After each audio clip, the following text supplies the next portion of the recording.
So, in the spirit of coming back to a bottle that I may not have been thrilled with to begin with, and trying to see if I think differently about it as it's been open for a while, we're going to have another look at this 1792 small batch. This is 93.7 proof. This is one of these, and there are other examples as well of an expression where I really don't like the lower proof pour, but its higher proof siblings, such as this one, the full proof, 125 proof, I really like. And there are other examples, such as Elijah Craig. I found that with the Larceny, and there's others as well. I just and it's funny because this supposedly is from Sazerac. It's similar juice, as they say, to the Buffalo Trace, but I don't find that to be the case.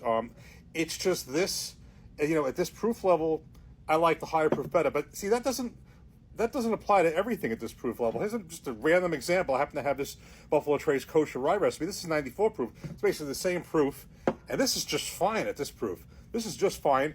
I like, there are higher proof expressions from Buffalo Trace I like, but this works perfectly in that case, not in this case. So I'm going to come back. This is a little bottle. And I only got this because I actually wanted to compare it to this. And by the way, this one also is a Sazerac single barrel select. So there's a little bit of, in all fairness, that's higher proof and also is a single barrel. I don't think I've had the regular full proof. It's always been a store pick. But let's give this another shot. Always try to be open-minded, see if I think any differently of it. And on the nose, it's fine. I have no issue with the nose. Let's give it a taste. Cheers.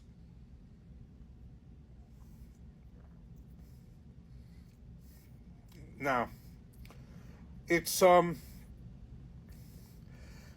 just think that it's, I don't know if it's grainy or it's just it just tastes much better at the higher proof. Let me give this another shot. Now, it tastes to me.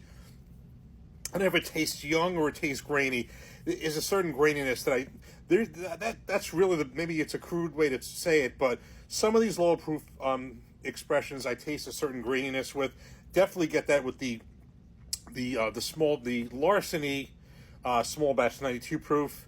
To some extent, the Elijah Craig the 94 proof, and believe it or not, even though it's 100 proof, I get that even though I don't have a well, I do actually. Old Fitzgerald, they're kind of like cousins with Larceny, kind of similar. The 7-year, which is not young, that's the bottled in bond, and I kind of get that too. But specifically here, it's just another one of these where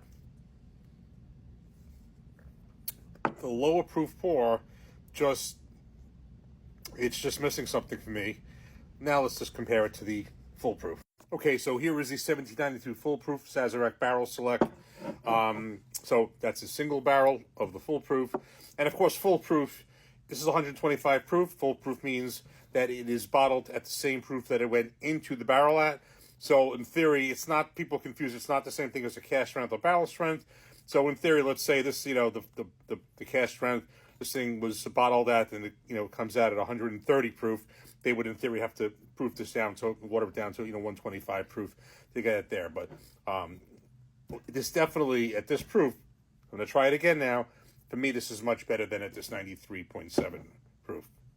Nose, definitely a stronger nose. Give it a taste. Cheers.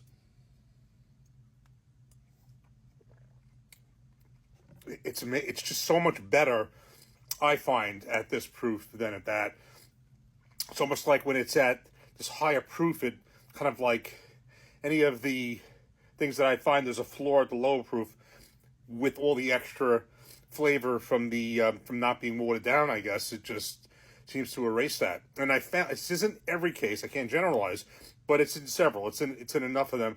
And I can't say because I don't like lower proof pours. I do like lower proof. I like proof points all over the place. And there are plenty of times that I feel like something is a 90 proof, maybe my last pour of the night, or another time I just may feel like a lower proof pour. Cannot say that about everything. The Buffalo Trace flagship's 90 proof, and it's just fine like that. But in a few examples, the 1792, the Elijah Craig, the Larceny, and Bernheim, I haven't had the 90 proof, but I have a feeling I'd probably feel the same way. And even the, even though this isn't even that low. I mean, the old Fitzgerald, similar to the Larceny, which is his cousin. I'm not that thrilled with it. If you've seen my videos, at the Bottled and Bond 7-year and 100 proof, just sometimes just a graininess that happens when it's lower. I find on some of these, this is one of them. Let's give this another taste. Yeah, for sure. Definitely prefer the full proof over the small batch. There's two 1792s that I have not tried that I've been curious to. One is the Sweet Wheat. I've heard mixed things about it. I saw it for about $90-something by me. That sounds like a lot for that. And then the 12-year, which was another insane price. So, you know, basically here's another example where higher proof, better than the lower proof.